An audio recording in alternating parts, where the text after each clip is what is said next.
It was the evening of October 1st, 1969, when I first smuggled several hundred pages of top-secret documents out of my safe at the Rand Corporation. The study contained 47 volumes, 7,000 pages. My plan was to Xerox the study and reveal the secret history of the Vietnam War to the American people. The FBI was trying to find out who gave the New York Times a copy of the Pentagon's secret study. Pow, like a thunderclap, you get the New York Times publishing the Pentagon Papers, and the country is panicking. This is an attack on the whole integrity of government. If whole file cabinets can be stolen and then made available to the press, you can't have orderly government anymore. A name has now come out as the possible source of the Times Pentagon documents. It is that of Daniel Ellsberg, the top policy analyst for the Defense and State Departments. I think it is time in this country to quit making national heroes out of those who steal secrets and publish them in the newspaper. In the first year of marriage, we're talking about him going to prison for the rest of his life. Now, girls, forgive me concern about the possibility of going to prison for this. We have a quick back. Wouldn't you go to prison to tell some this war? We felt so strongly that we were dealing with a national security crisis. Henry Kissinger said that Dr. Daniel Ellsberg was the most dangerous man in America, and he had to be stopped.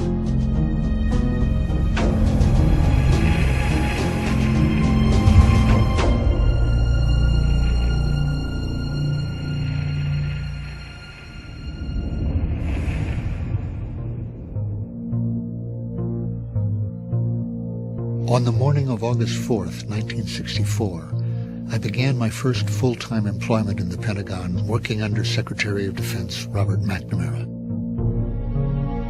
My very first day on the job, all hell broke loose. A courier came running in with a flash cable saying that American warships were under attack in the Tonkin Gulf off the coast of North Vietnam. And I was getting these because my boss was already down the hall with McNamara picking targets to retaliate against North Vietnam. Minute after minute, more cables came in. 3 torpedoes have been fired. 7, we are taking evasive action. At about 1:30 our time, comes a new cable from the commodore of the 2 ships. Hold everything, in effect.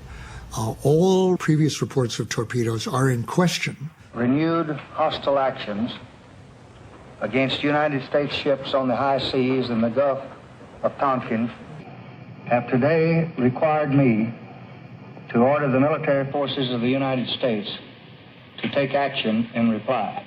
Within days, it was clearer and clearer that there had been no attack. I shall immediately request the Congress to pass a resolution. President Johnson was determined to prevent a communist victory in South Vietnam. He twisted the facts of the Tonkin Gulf incident to persuade Congress to give him unlimited authority to use military force. He then launched a war that would last another 11 years. By a number of hostile vessels.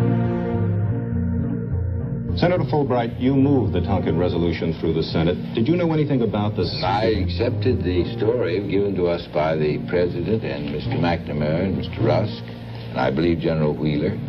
I had no reason at that time and under those circumstances to doubt the validity, the truthfulness of this whole operation.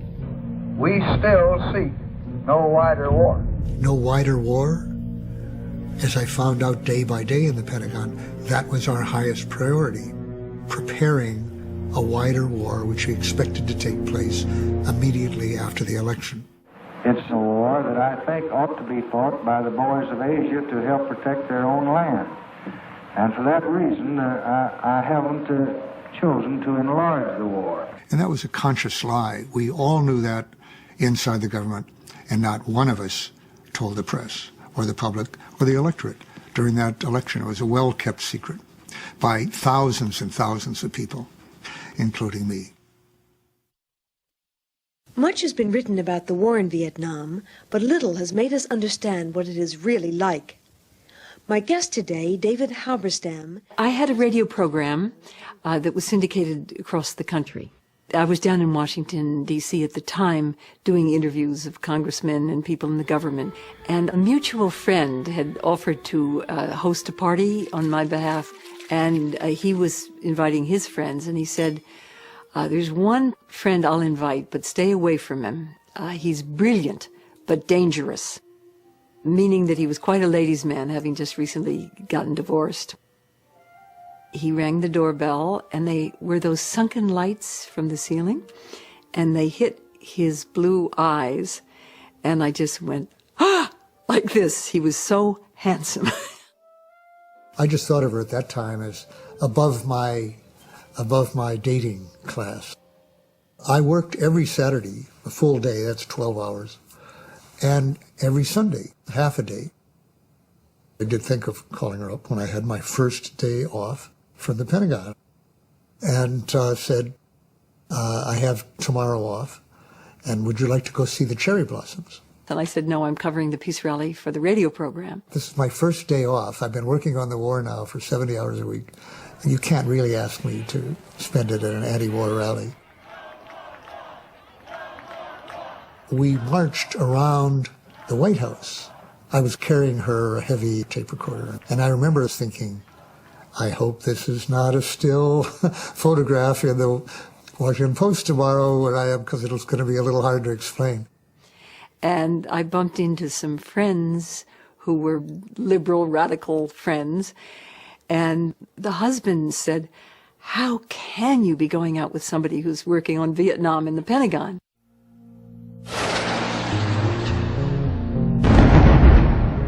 Early 1965.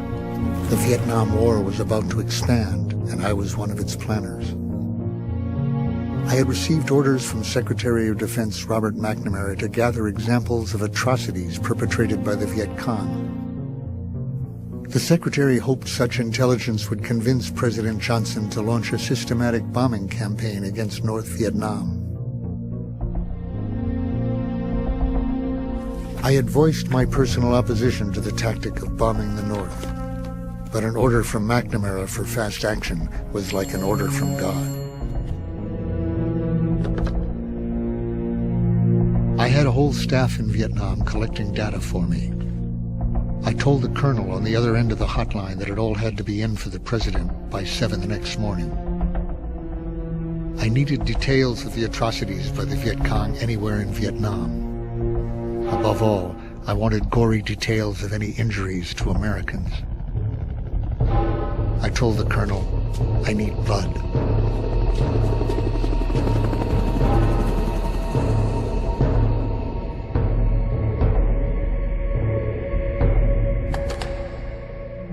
In the early 60s, Dan Ellsberg was a leading, if not the leading, young war thinker. The atomic bomb had changed so much, and the military knew that they needed fresh thinking. And they established RAND and deliberately located it on the west coast of the United States so that it would be beyond the reach of anybody in Washington who wanted to meddle in it. And essentially, people were encouraged to think new thoughts, to think big.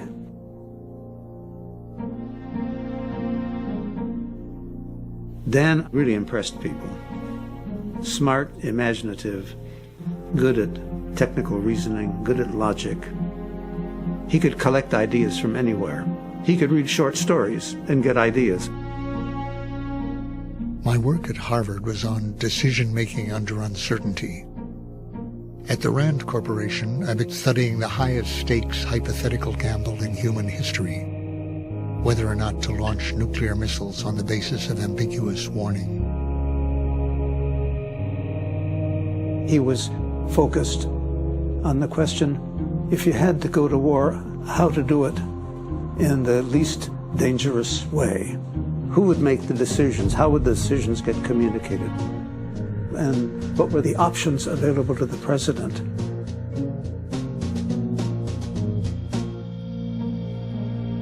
About 4 a.m., I got what I was looking for. The colonel told me we've just gotten info that 2 American advisors appeared to have been captured and killed. I asked for graphic details to make it concrete, dramatic. The colonel told me that their bodies showed signs of being dragged, perhaps by chains. I said, good, more like that. Wow, Jesus, this is it. Anything else? Anything like this anywhere else? This was the only incident of its kind they found. It may have been the only one in the Vietnam War up to that point involving Americans, but one was enough for my report. At 6:30 a.m., I wrapped it up. A little after 9 o'clock, McNamara came back from the White House and told my boss to thank me for my input. It was exactly what he needed.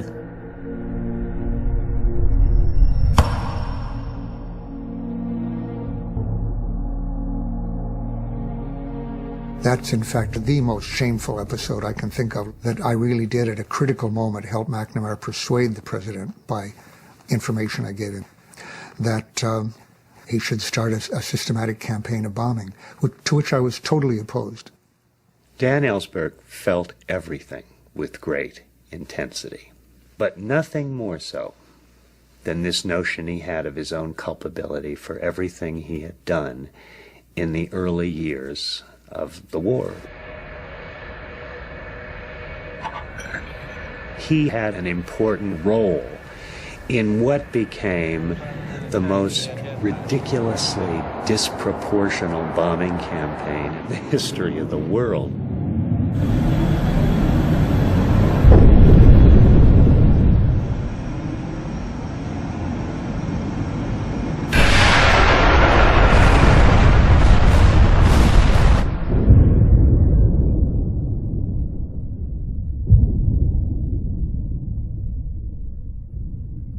Dan was not some passive bureaucratic participant in Vietnam. He was a true believer. I saw our involvement in the context of a worldwide conflict with communism, a Cold War perspective that I shared with most of my fellow officials. Vietnam, Vô Nam! Vietnam, Vô Nam! I accepted the basic premises within the government that being allied with America was good for you, good for the other people. And there was an idealistic aspect of it. In Vietnam, we were protecting supposedly democracy, or the possibility of democracy, against a Stalinist dictatorship.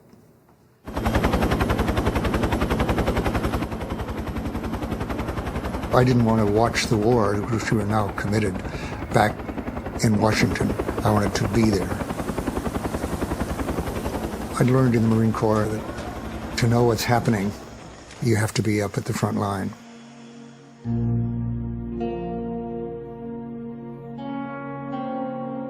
At division headquarters, they showed me a chart of hundreds of patrols going out every night in their zone. I actually picked a patrol from the chart. And it was at that point that the officer at battalion level informed me there were no patrols there any more than in the rest of the country. The chart was entirely a hoax, an illusion, like all the optimistic statistics that had been coming up for years. There were no night patrols by our Vietnamese forces. Only the Viet Cong were out at night. They owned the country at night.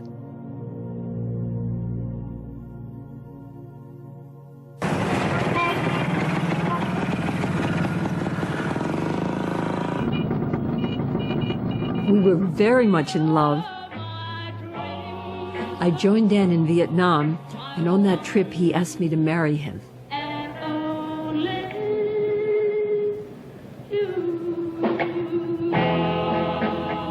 We went to this party where there was this person who had been in North Vietnam and was describing the effects of our bombing. It was a just welling up of a kind of visceral disgust. As we left the party, Patricia, who had some drink during it, said, "How can you be part of this?" Because in some ways, he was more part of it than I think he realized. And I was thinking, oh, I'm against the bombing. I'm trying to stop all the bombing in South Vietnam, trying to do the best I can to moderate the killing. And I'm not getting any credit for that. and she's holding me responsible for the whole war. My accusation of Dan, and I think the passion with which it came out, that really caused him to close off, because he was saying, I don't want to be with somebody that is that critical of me and that doesn't see that I'm risking my life to try to stop the bombing and trying to bring democracy to the country.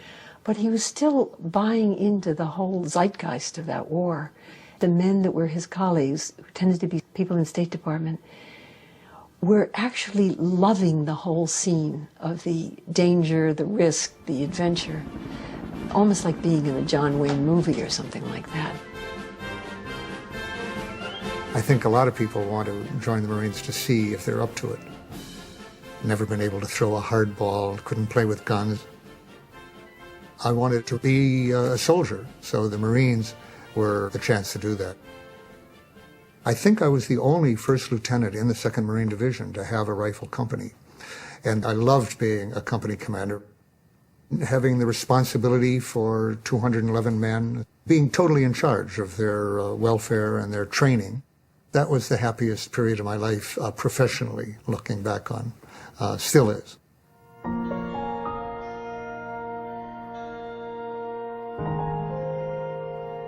I left, and I could tell he was withdrawn. His heart withdrew into a safe that I didn't have the combination to. So in my own mind, this isn't going to happen. How can I be married to somebody who doesn't give me the benefit of the doubt on this somehow? As far as I was concerned, the engagement was off.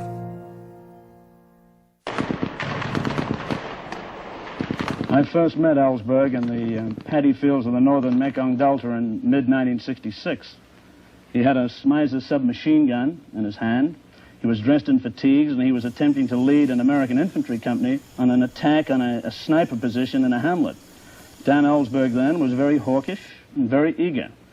And was he then a Marine? No, he wasn't. He was a civilian. A civilian, and so he was a civilian. But I asked him what the devil was he doing in the Mekong Delta with a Smyser machine pistol.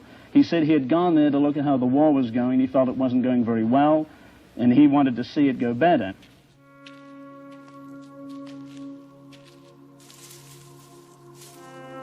I was walking point with 3 other men ahead of the main company so we could spot an ambush.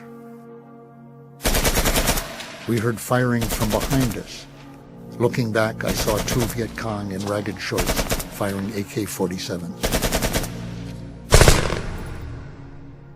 You get on that position, there'd be no one there, and then you'd be hit from another clump. And I believe that bands were working us, essentially, alternately leapfrogging each other. They must have been lying in the water as we walked by, and now they were firing at the troops following us. We couldn't fire at them because we'd be firing at our own troops. Now, in the course of a day like that, you get a very great respect for these people who are in effect running circles around an American battalion. I remember looking up at a sergeant as we lay after about the 15th of these incidents and saying, "Do you ever feel like the Redcoats?" And he said, "Yeah, I've been thinking that all day."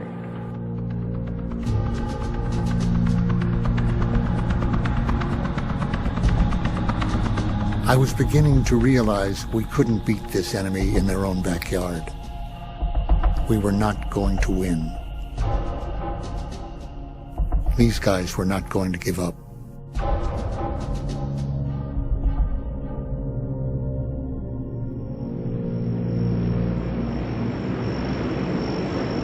On the way back, which was on McNamara's plane, I'd had the chance to give him more than 100 single-spaced pages of my memos. He sat there and he hadn't apparently brought a lot to read. And I had the great bureaucratic pleasure of watching my superior actually read my papers and not just toss them aside.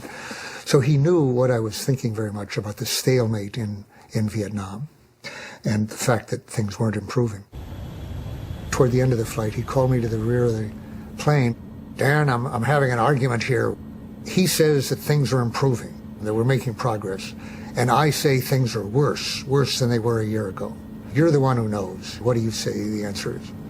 I said, "Well, Mr. Secretary, I'm most impressed with how much the same things are than a year ago. And he said, see, that's exactly what I'm saying. We've put another 100,000 troops in there. Things are no better. That means they're really worse. We were on the ground, and McNamara was going out into a foggy day, and I was behind him. You asked whether I was optimistic or pessimistic. Today I can tell you that military progress in the past 12 months has exceeded our expectations. He was saying, gentlemen, I'm very encouraged by what I've seen in Vietnam. In every respect, things are better now. We're making progress. Everything is better. And I was thinking, I hope I'm never in a job where I have to lie like that. I learned that McNamara's grave doubts about the war continued to deepen. Behind closed doors, he recommended pulling back on the bombing and pushed for a political settlement. Johnson rejected McNamara's advice. McNamara had a sense then, very much like what people have now, that this was a tragic blunder, that we were in the middle of a catastrophe, and that it was important to try to understand how we had gotten into that catastrophe. In June of 1967, McNamara ordered a comprehensive study within the Pentagon on the history of U.S. involvement in Vietnam. We went to the Rand Corporation and recruited the people there who did historical studies. And then, of course, one of the people we asked was Daniel Ellsberg. My involvement in the study would change my life and change history in ways I couldn't have imagined. We classified the Pentagon Papers study as top secret, and every page of every study as top secret, because we considered the existence of the study to be top secret. But the person we were trying to keep it from was not the Vietnamese, who would not have cared at all, or the Russians or the Chinese, but Lyndon Johnson. We feared through the whole study that if the president found out about it, that he would stop it, because Johnson knew that McNamara had doubts about the war and believed that there were a band of civilians in the Pentagon determined to do everything they could to get us out of Vietnam. I don't want a man in here to go back home thinking otherwise. We are going to win.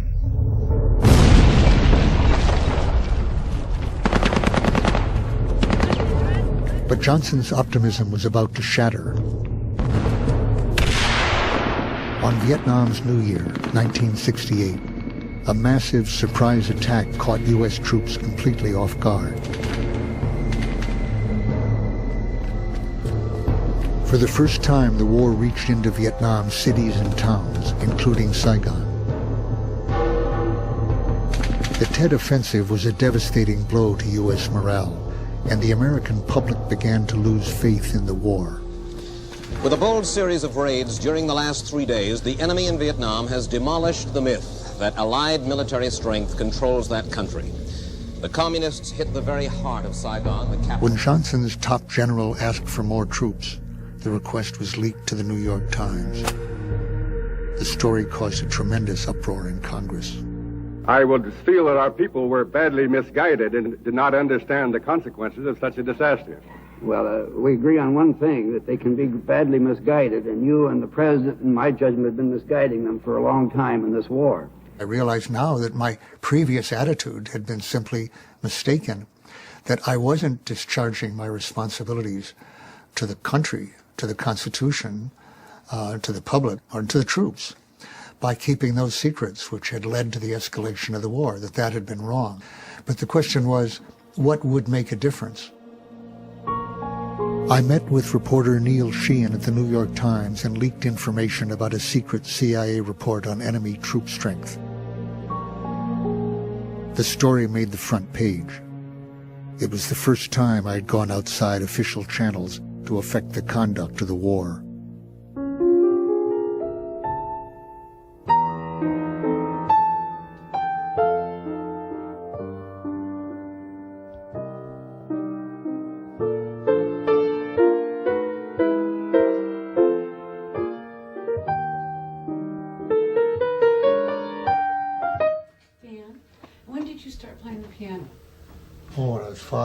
Till I was about 15. And how serious were you at the time? Well, I spent all my time playing then for 10 years and then didn't play for another 40. What happened? My mother died, and she was the one who wanted me to be a concert pianist. On July 4th, 1946, we were traveling to Denver, going through the cornfields of Iowa. Very hot day in the middle of the day. My father fell asleep at the wheel, and the car went off the road into a culvert, a wall rising by the side of the road, and sheared off the side of the car where my mother and sister were sitting, and killed my mother and sister.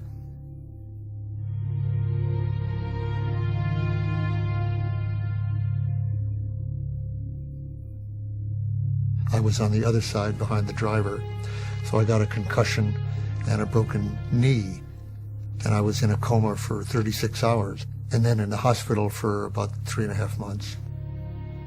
So I think it did probably leave the impression on me that someone you loved, like my father, or respected an authority, could fall asleep at the wheel and had to be watched, not because they were bad, but because they were inattentive, perhaps, to the risks.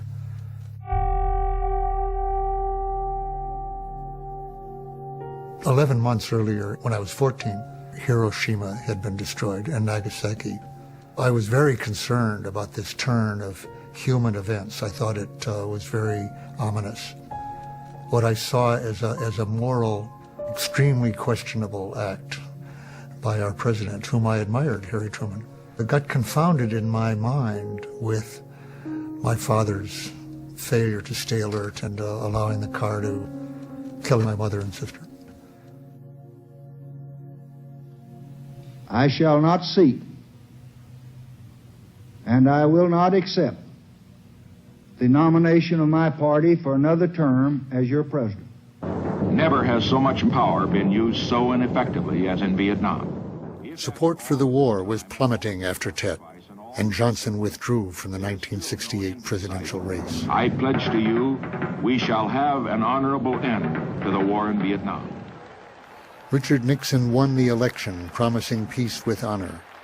The public had been led to believe that he had a secret plan to end the war. Henry Kissinger was then talking about the need to get out of Vietnam with a decent interval. Now, that was quite a radical point of view for an establishment person at that time, to say we should be out, and all we ask is that they not embarrass us by taking it over immediately. That led, in me, but in nearly everybody, to the false impression that presumably Nixon agreed with it. Nixon didn't agree with that for a minute.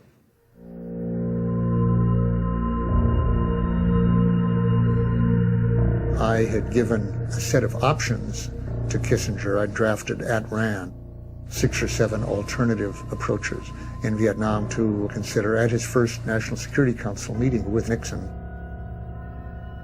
And he at one point said, "Dan, you don't have a win option."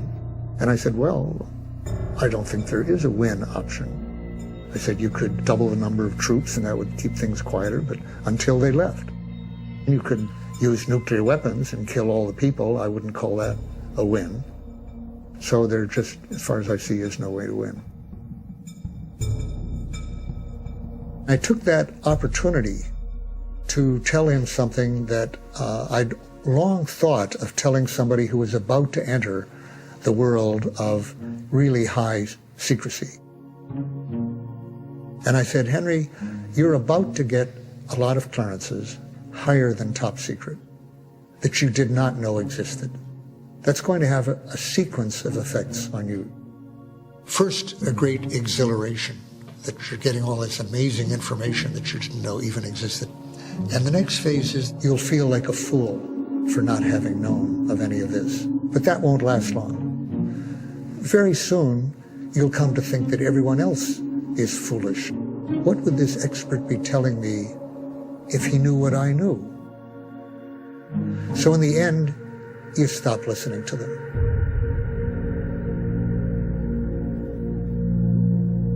I think everybody thought that Nixon had been elected to end the war and was going to end the war, and it became very clear to me that he was not. Mort Halpern was working for Kissinger in the White House. In the late summer of '69, Mort told me He's staying in, and he's threatening escalation. For once, we've got to use the maximum power of this country against this shit-ass little country to win the war.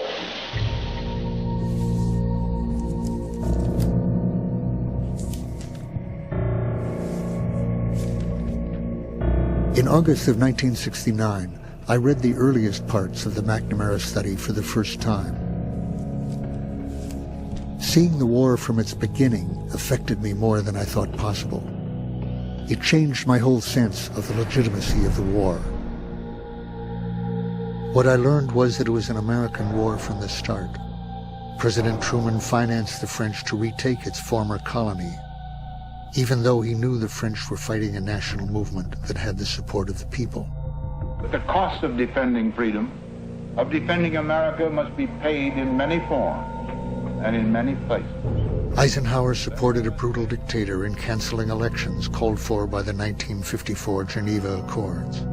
So we opposed elections while pretending to support democracy. We are attempting to help Vietnam maintain its independence and not fall under the domination of the communists. Kennedy lied to the public and to Congress, saying we would need only advisors, even though his own military experts told him that South Vietnam would be lost without an immediate commitment of American combat units. We still seek no wider war. I now saw that Johnson was continuing a pattern of presidential lying. Each president wanted to avoid the stigma of losing Indochina to communism on his watch. It wasn't that we were on the wrong side. We were the wrong side. It was a crime from the start, carried out by 4 presidents as revealed in this study. And now a 5th president was doing the same, with no end in sight. The hundreds of thousands we were killing was unjustified homicide, and I couldn't see the difference between that and murder. Murder had to be stopped.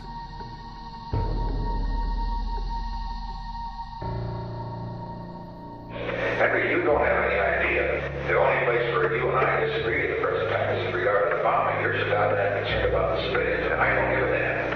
I don't care. I'm concerned about the civilians because I don't want the world to be mobilized against you as a butcher.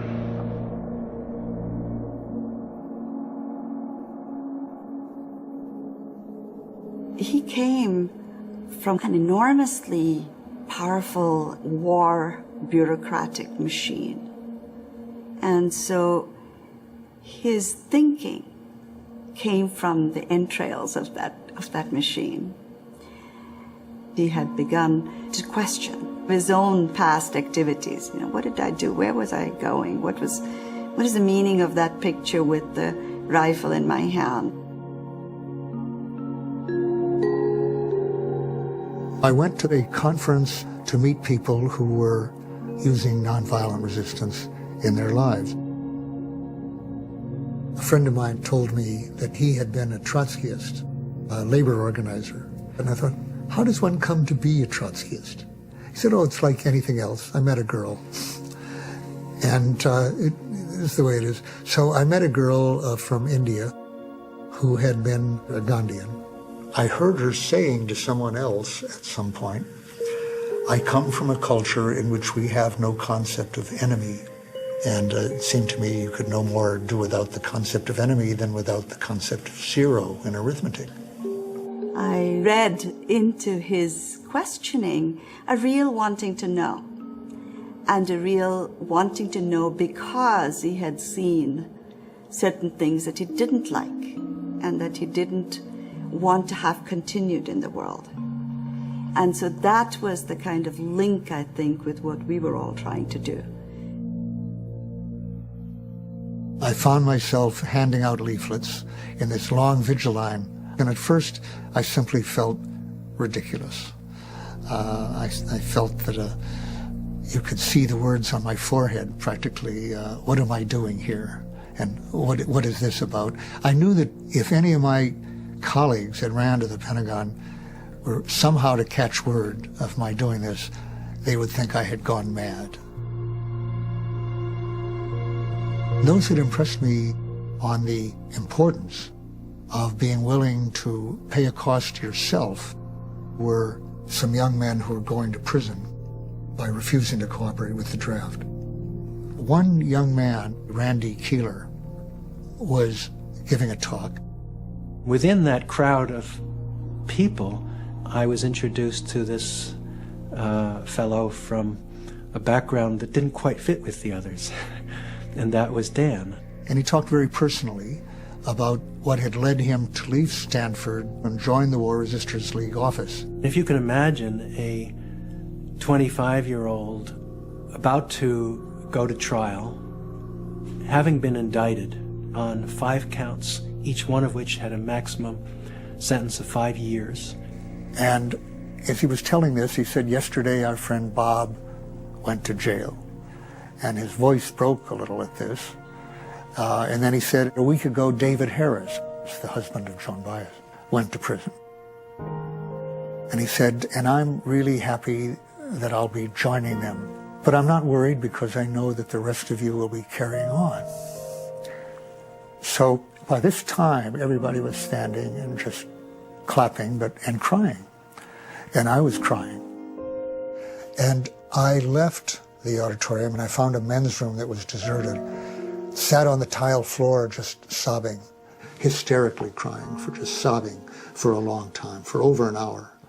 And I had these various thoughts, but one of the thoughts was the best thing that the best young men of our country can do is go to prison. When I heard you say these words, I'm going to prison, it was as if an axe had split my head. But what had really happened was that my life had split in two. And it was my life after those words that I've lived ever since.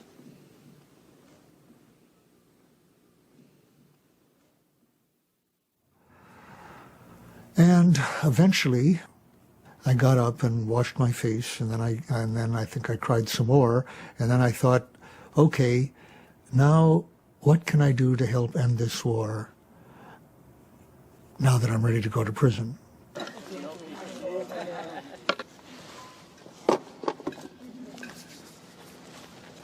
This trick is called the square circle. Square.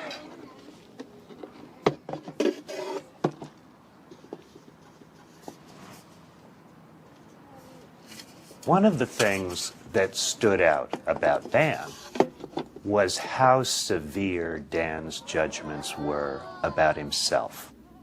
More than most people I had met, it seemed to me he was still, as a relatively recent convert, he was still sort of transfixed by this question, how could I have done what I did? Okay. And slowly, he began filling in the blanks of this thing I had never heard of, the study. Now, I obviously didn't believe in magic potions, but clearly he was referring to something that was so definitive that it was capable of changing your view.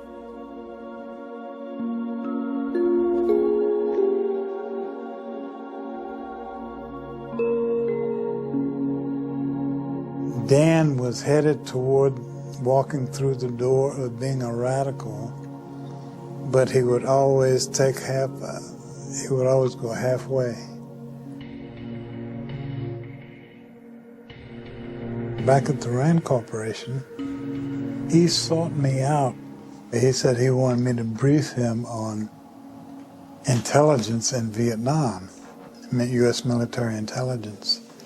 And so I said, okay, have a seat. All the Vietnamese have ever wanted is self-determination, really. He'd been in Vietnam for a couple of years and had a much more radical view of the war than I did at that point. And I talked to him quite a bit at Rand, and I liked him. He's a very likable person, very forthcoming, very funny, very, very smart. He had sort of given up all his old cohorts at the Rand Corporation and was hanging out with me. He was in my office every day. Then we'd go out to dinner and we'd double date, and people were buzzing about it because he had been one of the top dogs. He did reports that ultimately got him fired about torture and various other reports that they didn't like. After he left Rand, he talked about lies in the studies he had done, lying that had gone on. I said I knew of a study, I'd been reading a study that revealed very high-level lying. I said, Dan, you should leak that to the press.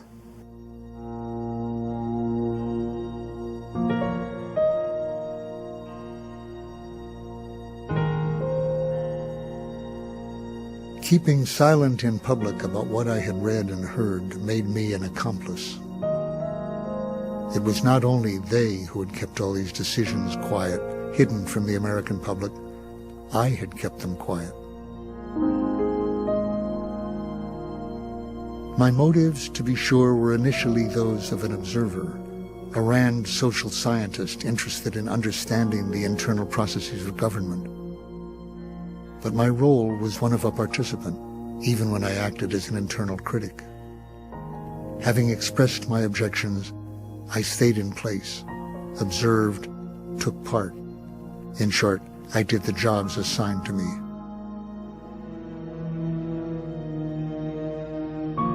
Henry David Thoreau said, "Cast your whole vote, not a strip of paper merely, but your whole influence." What if I were willing to give up my top-secret clearance, my career, my privileged access to decision-makers? What if I gave all that up? What if I were willing to risk prosecution?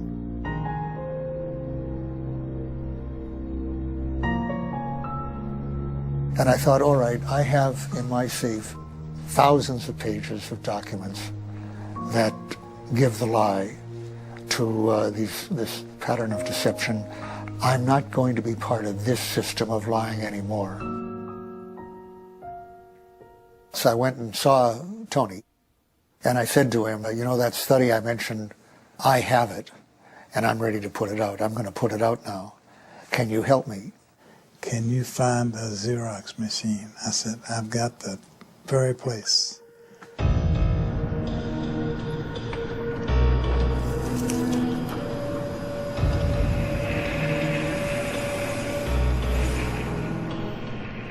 I began Xeroxing the McNamara study in the fall of 1969. At the end of the day, working at Rand, I would put several volumes into my briefcase to take with me. Walking past the security guards, I could feel my heart beating. I couldn't help thinking about the dozen or so secrecy agreements I had signed over the course of my career in government. The task seemed endless. I often worked through the night. Early in the morning, I returned the papers to my safe at Rand and headed home. I'd get back to my house on a little narrow beach in Malibu. I love to body surf, and I would go in every morning before I went to bed. And I remember at some point during this, being in the waves, in the sunlight, and looking back at the hills of Malibu and the waves, which I loved, and thinking, how can I be doing this? How can I be giving all this up? I was 13 at the time. He said there was a secret history of the Vietnam War that he'd been reading, and he had a copy of this. And he had decided that he wanted to make a copy of it and make it available to Congress. He described it in terms of civil disobedience. Would I help him? I didn't suppose that he literally needed my help, but that this was something risky and very important to him, and it was important to him that I be a part of it in some way. And I think that very afternoon began copying the Pentagon Papers. The children were in between on this one, in a way that I didn't realize. Their mother, my former wife, really thought that I'd done something very bad and had involved her children in it. Whereas my thought was that I'd given them a chance to be in on something quite historic. Well, I didn't know when I'd be stopped, and I thought it would be within a matter of weeks, and that I might never see my children again, except through thick glass.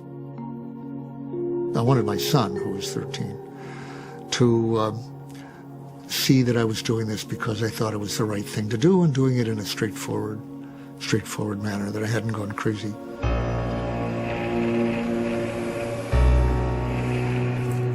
There was a night where Mary, my daughter, who was only 10, got into it. She complained about being left in the car, so she came up. So I gave her a job to do. Tony was copying, and Robert was collating, and Mary was cutting top secret off the top and bottom of the pages. Just working away when all of a sudden there was a knock on the door. There was a knock on the door, the glass door next to me, and I see two large blue uniformed policemen. And there was an LAPD standing there. And I said to myself, these guys are really good. So I saw this family scene, of my 10-year-old daughter and 13-year-old son. I sort of casually covered the machine. I took the lid and I put it over the top secret stuff on this and cleared up a little and then opened the door. They said, no, your alarm's gone off again. And he said, oh, I'm sorry, I got to learn how to figure out how to do that. And they said, okay, be more careful. I thought, there was the guy looking through the window at me, at the crime of the century, crime in quotes, of course, and didn't realize it. Went right on, never realized it, never heard from him again.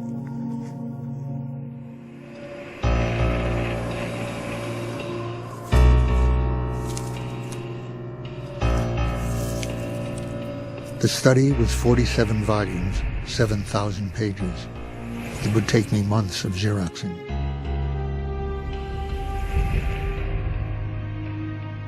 I put my hopes in Congress. I took the papers to the most outspoken critics of the war. Surely they would embrace these revelations and would want to make them public. The people that I needed to talk to or somehow to reach were the ones who had been saying they had been against the war for years while I was supporting the war, longer than me, who said that they saw through the war, that they saw that it was wrong, and what I wanted them to do now, and what I still want them to do, and what they still can do, is to act. But no one did. Meanwhile, the war was escalating. Then I heard Congressman Pete McCloskey give a speech. I said, I think they're not telling us the truth about Vietnam, and I showed some of the things I'd just seen a month earlier. He had come back and revealed information about the secret bombing of Laos. Here was a U.S. representative using the word lies. So I thought, all right, here's a man with the guts then to use some documentation. And somebody handed me a note. The note said, you're right, I have information that will document what you're saying. And he said he'd like to discuss it with me, but he was shortly leaving. And if I was willing to come with him, we could talk about it on the way. So to show how desperate I was at this point, I was paying for a trip to California just to talk with this representative.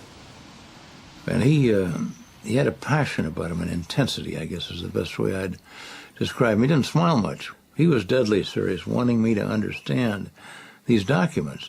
I thought then, and I think more now than before, that documents had a power to be taken seriously and to attract attention that nothing else did.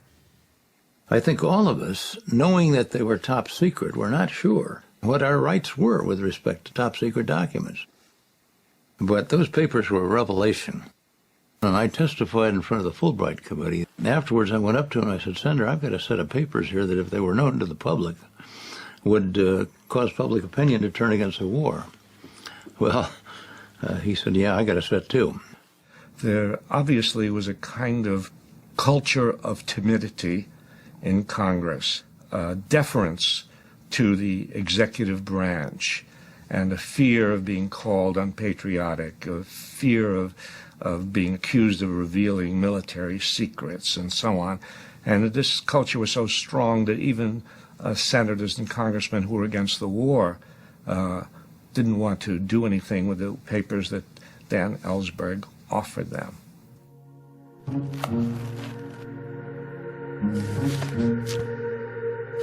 I had told my former wife what I was doing. She had told her stepmother, who had then told the FBI, it turned out.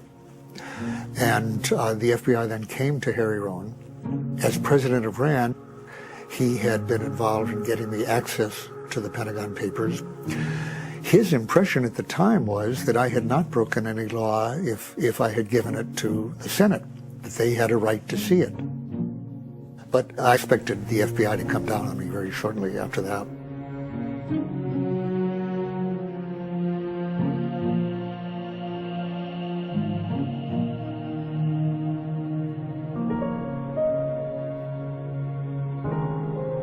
He had really radically changed in his view of the war, and I knew that. I knew he had changed. In the first year of marriage, we're talking about him going to prison for the rest of his life. He gave me a number of the papers to read, and as I was reading it, I was horrified by the coldness, the calculatedness, and in particular the language of the torturers. They were quotes saying, "We'll give the North Vietnamese one more turn of the screw," or "Let's try the water drop technique." And I was thinking, what is this? How can the leaders of our country be talking in this language and then misleading the American public? And then I just started to cry because I knew that he really had to give them out. And so there were tears in my eyes, and I came out and I just said, do it.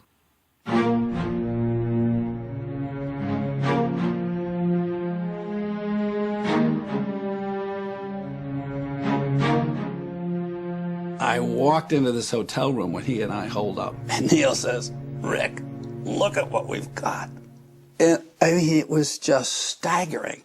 The raw, top secret, eyes-only documents. From Earl Wheeler to General Westmoreland, from Johnson to Taylor. You could go back and see, yes, Kennedy did send in troops in violation of the Geneva Accord. Yes, Johnson did start the buildup before he said he was going to. I remember writing this story. These guys were lying through their teeth when they were talking to us. And here it is in black and white. There's no way of denying it. The editors immediately understood that this thing was so sensitive and was going to have to be kept under wraps. And so they decided to move the whole thing out of the New York Times offices and to go and rent a suite at the Hilton. There were a lot of difficult, important decisions to be made, and we needed to know the material in order to make those decisions, and that took time. And Ellsberg couldn't understand that. Ellsberg was constantly pressing. He always wanted to know, when was the Times going to run this? Was the Times really going to run this? Was it really going to be big? When was it going to happen?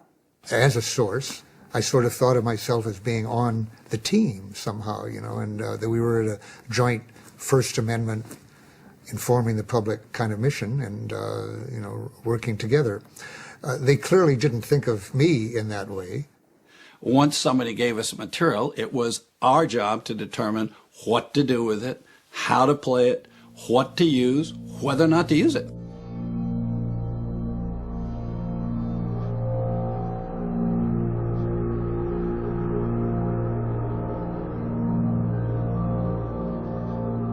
May 71, there was a planned demonstration in Washington for people to commit acts of civil disobedience, to block streets and to block bridges, to do everything possible to disrupt life in Washington in order to demonstrate the anger against the war. In other words, the intensity of feeling about the war had grown. So a number of us gathered in my apartment, Noam Chomsky and Dan Ellsberg and I, and we went to Washington and we formed ourselves as an affinity group. And Dan Ellsberg was, you might say, our squad leader. He took command, and he was telling us when to get up and when to sit down and when to move and where to move, and he was very decisive, and we followed his orders. Not exactly a democratic situation. We would sit down in the middle of the street, tear gas would be lobbed in our direction, and we would run. The National Guard was out, and the 101st Airborne had descended on Washington. The level of anti-war activity had been raised.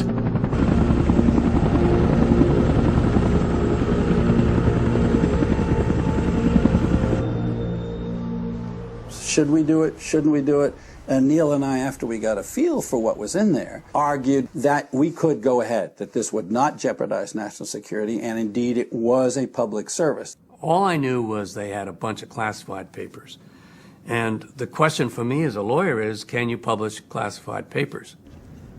The law here is the statute called the Espionage Act. And if you read it and stretched it and pushed it, it was possible to apply it to the publication of the Pentagon Papers. We're sitting there down in the engine room doing the work. We're not up at the corporate hierarchy, but we're hearing the battles going on up there, and we hear that, and of course, the news comes to us because we're at risk too. The law firm the Times had used for decades said, don't publish, and by the way, you're all violating the Espionage Act and you're going to go to jail. Believe me, we heard that. And happily, Jim Goodale, as the Times in-house attorney, took a different position. The risk that the New York Times took was a life and death risk of an institution. And I don't mean the 5,000 people who work for the Times. I mean the leader of the institutional press in a free country.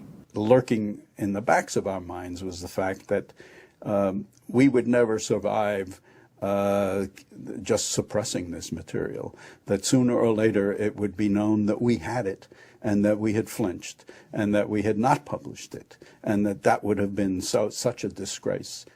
And we heard the publisher wavered back and forth, and then finally, about 10 days, while we're gearing up this what were we publishing? Gone with the Wind 3 times over in 10 days? I mean, this was a huge project. We finally hear the publisher had signed off and was going to agree to do it. And I remember that Jimmy Greenfield told us he was taking the publisher golfing on Saturday, which was the day the presses ran, to make sure the publisher didn't change his mind. I guess it was a Saturday night. The four of us, Dan and Pat Ellsberg and my wife, decided we'd go to the movies, see a movie that Dan Ellsberg, I think, had seen 7 times and wanted to see again, Butch Cassidy and the Sundance Kid.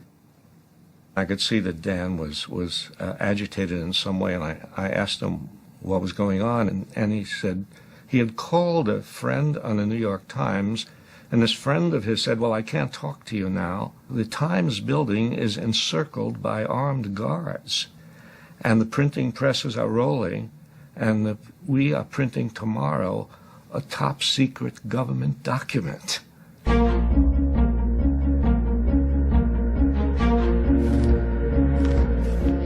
This weekend, portions of a highly classified Pentagon document came to light for all the world to see, brought cries of outrage from Washington. The Pentagon Papers make it abundantly clear how little the public knew of what was going on behind the scenes during... Its main effect is to refute the notion that we stumbled into the war. At the White House, a spokesman said President Nixon got his first look at the secret report when a copy was delivered to him today. This goddamn New York Times expose of the most highly classified documents of the war. You mean that was leaked out of the Pentagon? Sir, this is a devastating security breach of the greatest magnitude of anything I've ever seen. Did we know this was coming out? No, we did not, sir. I'd just start right at the top and fire some people. I mean, whatever department it came out of, I'd fire the top guy. The first issue they ran had a paragraph from Assistant Secretary of Defense to Secretary McNamara. I can almost tell it by memory. We're in Vietnam, 10% to help the South Vietnamese, 20% to hold back the Chinese, and 70% to save American face. Well, every woman in America that had a boyfriend or a husband, they could take it if we were defending the South Vietnamese, but to learn we're just trying to save face, that is a thing that angers you. Monday was a very interesting day. I came back to the New York Times, hustled on the elevator, went up to the top executive floor. There was the biggest shouting argument ever in my life. A telegram that had come from John Mitchell, Nixon's Attorney General. The telegram said, we want you to stop publication immediately, and if you don't, we're going to take appropriate action. I mean, what in God's name have we been fighting for in this country? For 200 or 300 years, to have the right to speak and the right to publish, the right to think against a threat by the government, if all we're going to do is give it all up because someone sends you a telegram. Now listen here, printing top secret information, I don't care how they feel about the war, whether they're for it or against it, you can and should not do it. It's an attack on the integrity of government. And by God, I'm going to fight that son of a bitching paper. They don't know what's going to hit it now. A federal court has ordered the New York Times to stop publication temporarily. The government asked for and got an injunction against the Times. Before the Nixon administration enjoined the New York Times, there had never been another injunction brought against a media company in a federal court. A name has now come out as the possible source of the Times Pentagon documents. It is that of Daniel Ellsberg, 40 years old, one-time Marine, later a top policy analyst for the Defense and State Departments during the Vietnam buildup. There was no sign of Professor Ellsberg or his family at their home in Cambridge, Massachusetts. And we're looking on the television, the morning news, and we notice that the FBI is at our little apartment in Cambridge. And we say we can't go back. We go to a motel for a couple of nights under false names. We don't have any clothes, we don't have a toothbrush, we don't have anything. He knew they'd be looking for him. He knew they'd be looking to arrest him. And he wanted to have an opportunity to give the papers to more newspapers.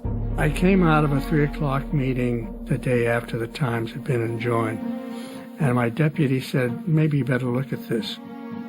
I dialed a number, and a voice said, if I can get you what you want, will you print them? I said, damn well we'll print them. The Post picked up the Pentagon story where the Times left off, but was ordered to halt its publication of the material in a court ruling last night. There was no way of knowing when the New York Times and Washington Post could resume publication of the papers, if at all. This could be the end unless other newspapers were willing to defy the government. I had heard that Senator Mike Gravel would do a daily filibuster until the draft expired.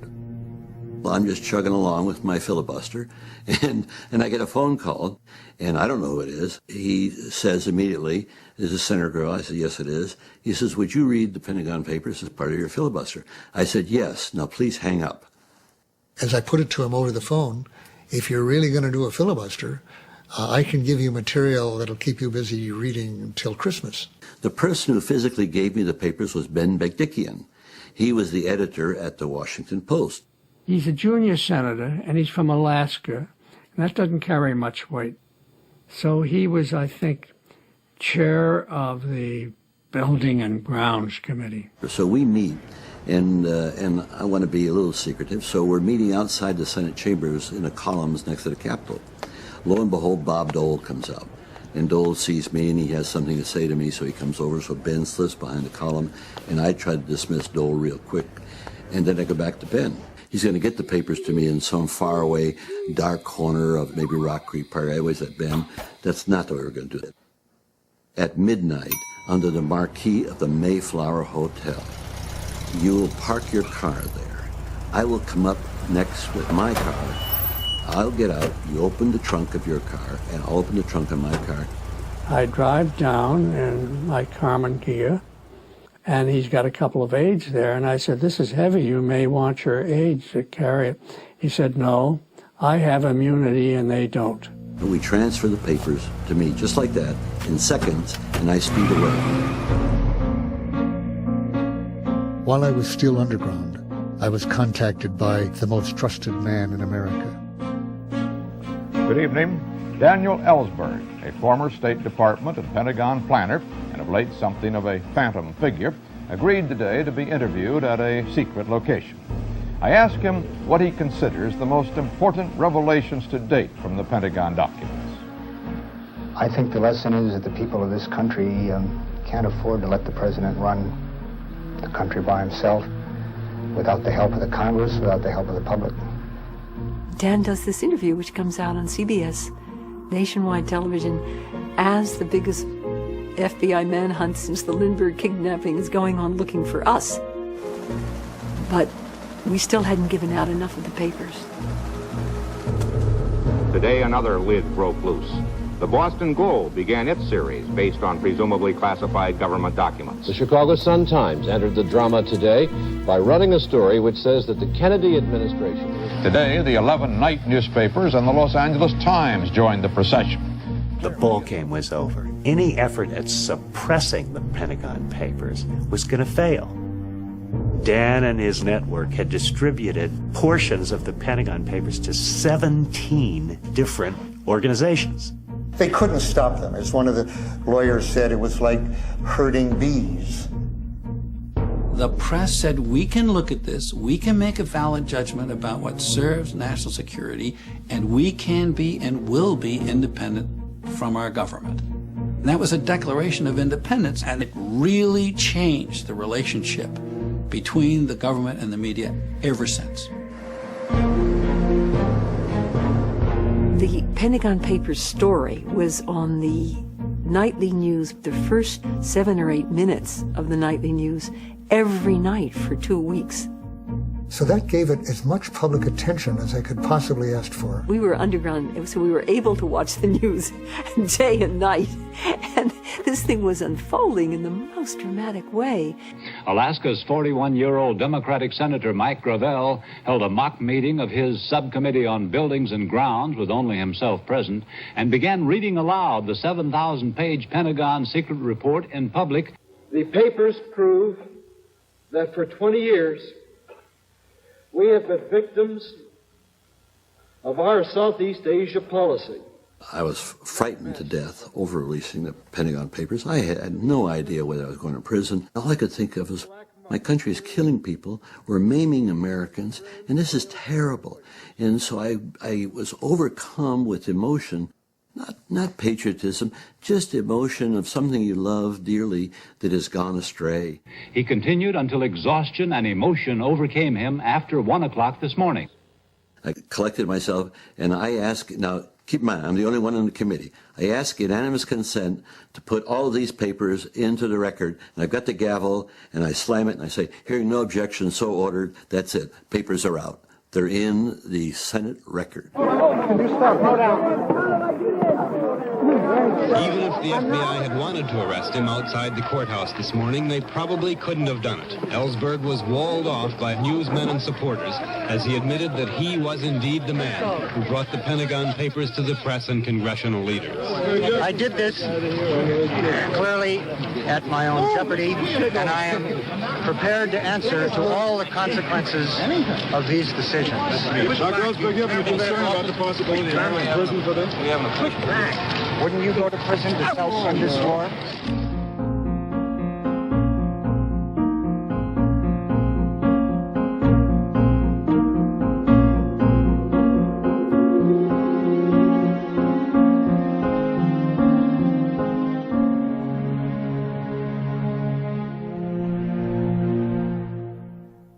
In one of the most important judicial decisions in the history of the country, the Supreme Court today ruled that the New York Times and the Washington Post may continue to publish the secret Pentagon Papers. The ruling was amazingly simple. It was that proving the need for prior censorship is a heavy burden, and the government didn't meet that burden. The decision was a great one. The story today is what the Constitution of this country means to us. I've never appreciated what the meaning and importance of separation of powers is so much as in the last week. Were you surprised at how the... When Dan Ellsberg released the Pentagon Papers, he was doing it to stop the war. Perhaps the most important legacy he left us with, though, was a Supreme Court case, the Pentagon Papers case, which is perhaps the most important First Amendment decision in the court's history. I can guarantee you that every day there's a First Amendment lawyer out there citing the Pentagon Papers case in order to protect free speech and free press against government encroachment. When we finally won the right to continue publication from the Supreme Court, this was a firm ruling that national security alone, the cry of national security, does not justify censorship in advance. I wanted to tell you that I was so damn mad when that Supreme Court had to come down. First, I didn't like their decision, but unbelievable, wasn't it? It was unbelievable. You know, those clowns we got on there, I'll tell you, I hope I outlive the bastards. Persons close to the president vehemently deny that he is in any vengeful mood toward the New York Times or any other newspaper. As for fears expressed by reporters and editors that there is big trouble ahead from the administration, the Nixon men say that is pure paranoia, ridiculous. Mr. Ellsberg, or Dr. Ellsberg himself, has been hailed as a hero by a lot of people, condemned as a traitor by others. We welcome, please, the man who made the whole thing possible, Dr. Daniel Ellsberg.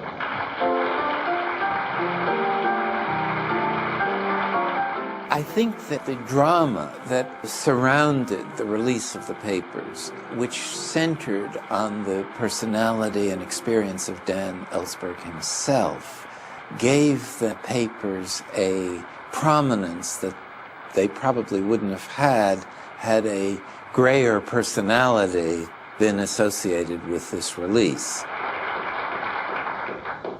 That much applause without even doing a monologue? Is there any way to answer in 30 seconds what people can do?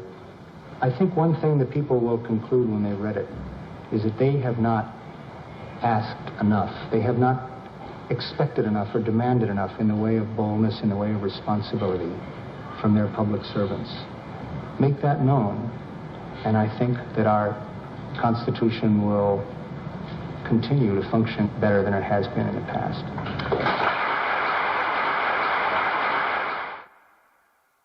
I think he did betray a trust, and he put in jeopardy not only his welfare, but that of everybody else who was involved.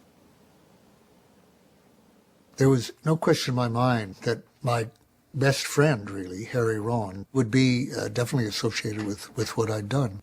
And the fact that I did it while he was president, that this happened, this security breach happened. So I knew that would hurt him, might lose him his job, as it did, actually. E.M. Forster said, if I had to choose between betraying my country and betraying a friend, I hope I should have the guts to betray my country. And I remember when that was quoted to me, my reaction right away was, I don't agree with that at all. We're talking about many, many, many lives here. We're talking about shortening a war.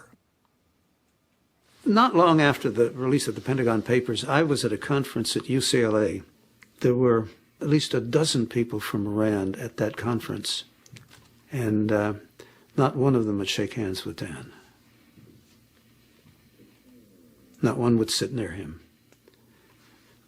They treated him as a traitor. And whether they meant a traitor to his country or a traitor to his organization, it's hard to know. I was Typhoid Mary. I was a leper with a bell around my neck. I've come to realize the fear of being cut out from the group of people you respect and whose respect you want and normally expect, that keeps people participating in anything, no matter how terrible. Whatever his intentions may have been, in your opinion, did Daniel Ellsberg betray his country? I would put it another way. Daniel Ellsberg, whatever his intentions, gave aid and comfort to the enemy. And under those circumstances, that is inexcusable. After all, he is putting himself above the President of the United States, above the Congress, above our whole system of government, when he says, in effect, that he would determine what should be made public. I think that there is probably some good justification for the strong feelings Nixon had. He would make a decision in the National Security Council and the next day read it on the front page of the New York Times or some other newspaper. This makes it virtually impossible to govern. Just because some guy's going to be a martyr, we can't be in a position of allowing the fellow to get away with this kind of wholesale thievery, or otherwise it's going to happen all over the government. I just say that we've got to keep our eye on the main ball. The main ball's Ellsberg. We got to get this son of a bitch. The leak of the Pentagon Papers changed the Nixon White House. It really is what some of us have called the beginning of the dark period. I mean, it was rough and tumble before, but it got down and dirty. So it's really a defining event for the Nixon presidency. And this is when Eagle Krogh, Bud Krogh, was selected to head up the so-called plumbers unit. I was summoned to the Oval Office by the President. John Ehrlichman and I met with him. There was some suspicion that Dr. Ellsberg had access to the more recent war plans that had been developed by the Nixon administration and would be able to release those documents. I came from that meeting feeling very strongly that I was dealing with a national security crisis and I was to take any means necessary to respond to it. The difficulty is all the good lawyers always say, well, we've got to win the court case, screw the court case, but convict the son of a bitch in the press. That's the way it's done. The President had decided to set up a special investigations unit in the White House staff. We've got to get a better team. There's one guy on the outside. He's hard as nails. His name is Howard Hunt. I need to do it, and I'll direct it myself. And I play it gloves off. Now, goddammit, get it going on. Did Daniel Ellsberg work alone? Was he working with some other people? Was it part of a conspiracy? And it was in that context that a proposal was made by E. Howard Hunt to get information that could be used to discredit Dr. Ellsberg. A covert operation ought to be undertaken to examine all of the files still held by Dr. Ellsberg's psychiatrist, Dr. Lewis Fielding. This went to John Ehrlichman. Underneath that proposal were two lines, approve of the line, disapprove of the line. He wrote his large E after approve, and then put in, under your assurance, it is not traceable.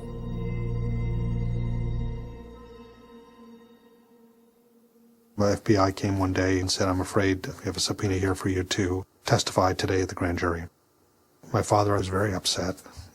He somehow thought that there was something more that my mother could do to prevent this somehow, if she had better legal advice or whatever her attitude was. So you're the one who got him into this. Of course, he's going to just tell the truth. And my father said, well, of course, you've got to just tell the truth. My personal involvement in the whole thing, the people I knew about, and the copying of the Pentagon Papers, that became the focus of the indictment. I have a prepared statement that I'd like to read. Well, I said to myself that I would not testify against him. You put my cigarette out. Because after all, to begin with, I had urged him to do it. The Attorney General offers me the alternative of collaborating with him in his attempt to prosecute Daniel Ellsberg by testifying in secret before a grand jury. For me, that is no choice. He was immediately put in custody for contempt of court. He offended the prosecutorial team by refusing to cooperate in any way in the grand jury. If Tony had testified, he would have been out scot-free. The first thing that came to my mind was Gandhi's dictum, you should not cooperate with evil.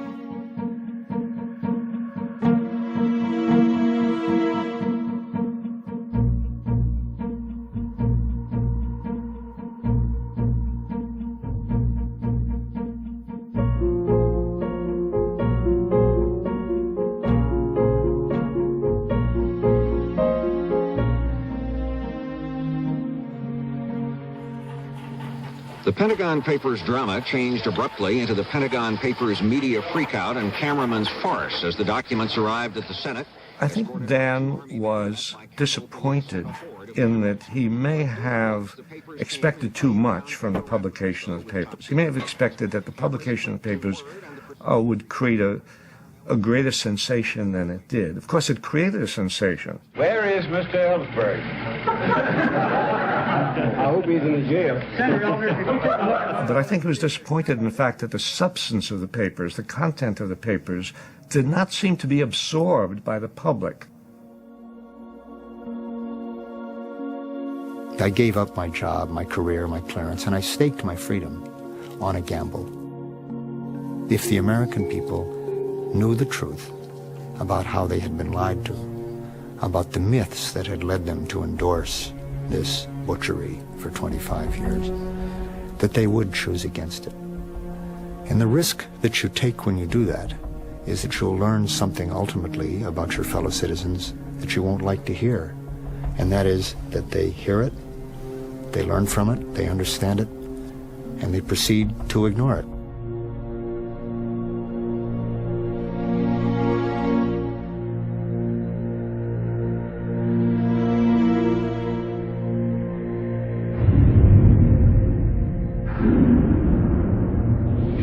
I still think we ought to take the dice off now. I think to let drown people get drowned out about 200 people. Well, no, I'd rather use a nuclear bomb if you got that ready. That, I think, would just create too much.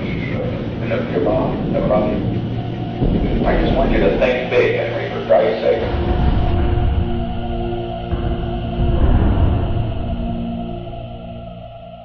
I remember speaking about a year ago and expressing the hope that we would end this war before we had dropped another 1 million tons of bombs on the Vietnamese. Well, that hope has been disappointed. We could never get into the paper the very fact that we had reported the bombing tonnage. They didn't even go so far as to say, the Ellsbergs have this funny habit in every daily press conference of saying, here's how many bombs we dropped last week. We've dropped another 200,000 tons of bombs on Indochina. That's 10 Hiroshimas, 1 Hiroshima a week. They never even mentioned we'd said it, let alone reflect on the fact that it was happening. When I knew we were going to bomb Vietnam forever, that was like bombing the neighborhood. The people there were more than pictures for me, and they were more than numbers.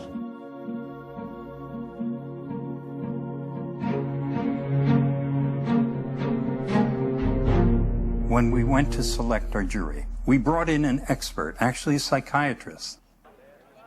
He told us we were defending 2 young men, bright, high achievers, men with a future, who were willing to risk it all for the sake of not themselves or their own careerist interests, but for the sake of a principle.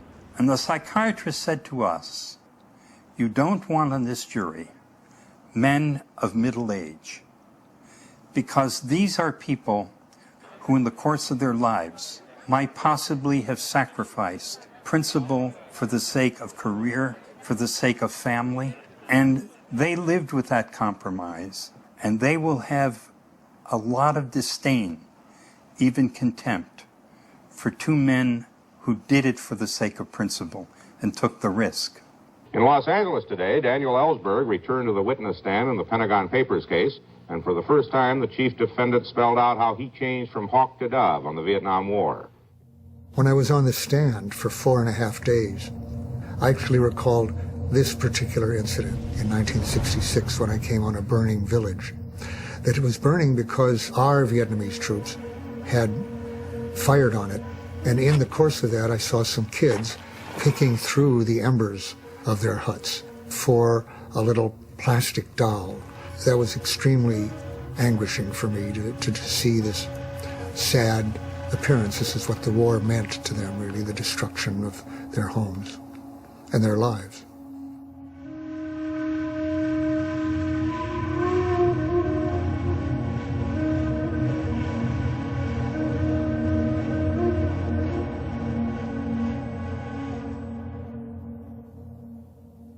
At the Pentagon Papers trial in California today, it was revealed that the people who burglarized the Watergate also burglarized the office of Daniel Ellsberg, psychiatrist. Mr. Ehrlichman, are you telling me that the break-in to Dr. Fielding's office was to satisfy the President of the United States? The President wanted very much to make sure that a thing like this could not happen again. At no time did anyone ask, is this the right thing to do? We never looked at either the legal issues, the ethical issues, the spiritual issues, none of those things came to the level of consciousness. It was a collapse of integrity of the first order. The revelation in the trial of the Pentagon Papers that the White House had sent the plumbers to Los Angeles really, I think, broke open the Watergate scandal. And then to top it all off, if this story needed topping, the fact that the President met with the presiding judge. The man presiding over the Ellsberg case, Judge Matthew Byrne, today confirmed that Ehrlichman had offered him the job of FBI director. It didn't seem possible, but there were even more sensational developments today involving the White House. an admission from the Federal Bureau of Investigation that it had listened to Daniel Ellsberg on wiretaps as long as 2 years before he released the Pentagon Papers.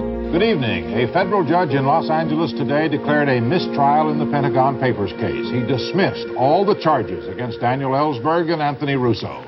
The judge ruled that the government had so tainted its own case as to make a fair trial impossible. A presidential prosecution that started, we now know, in order to help re-elect a president, and it's ending now, I think, to avoid impeaching that same president. But it won't stop that process because the facts, thanks in part to this trial, are out on the table. They're out of the safes, just as the Pentagon Papers are out of the safes, and they're the same kind of facts. And they can't be put back in the safes. Son of a bitch thief is made a national hero and sending it off on a mistrial. New York Times gets a Pulitzer Prize for stealing documents. We're trying to get at thieves. What in the name of God have you come to?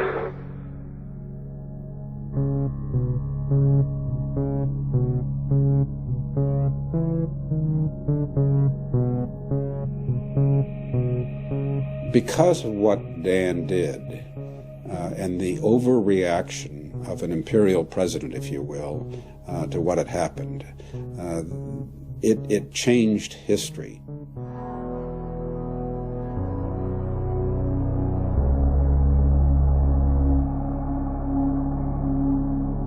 It was the cover-up of the Ellsberg break-in that concerned the White House.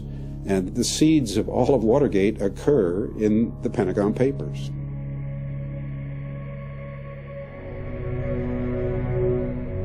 The greatest result of what he did was to get President Nixon out of office. That wasn't, I'm sure, any part of his expectation or his intention.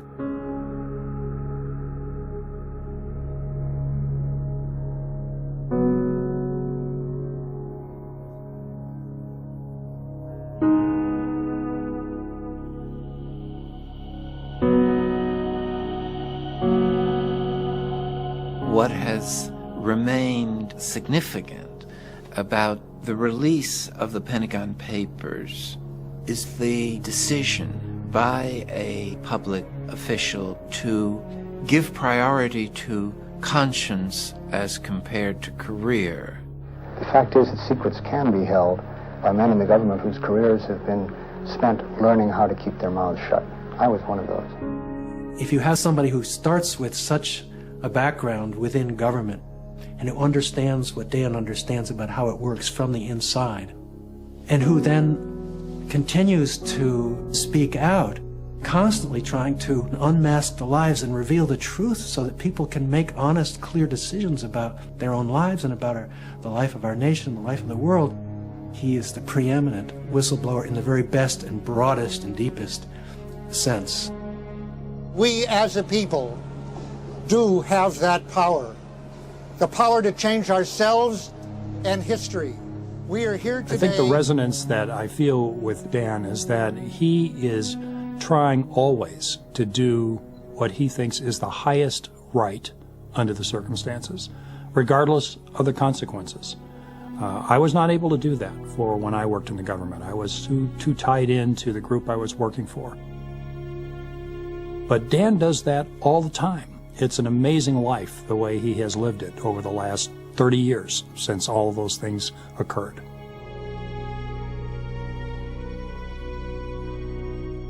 His act had an effect on him, a profound effect on him and on the rest of his life. He was never going to rest easy from that point on unless he was part of some movement against war and for social justice. So all these years since then, he has acted in the same spirit in which he revealed the papers to the nation. The courage we need is not the courage, the fortitude to be obedient in the service of an unjust war, to help conceal lies, to do our job by a boss who has usurped power and is acting as an outlaw government. It is the courage at last to face honestly the truth and the reality of what we are doing in the world and act responsibly to change it.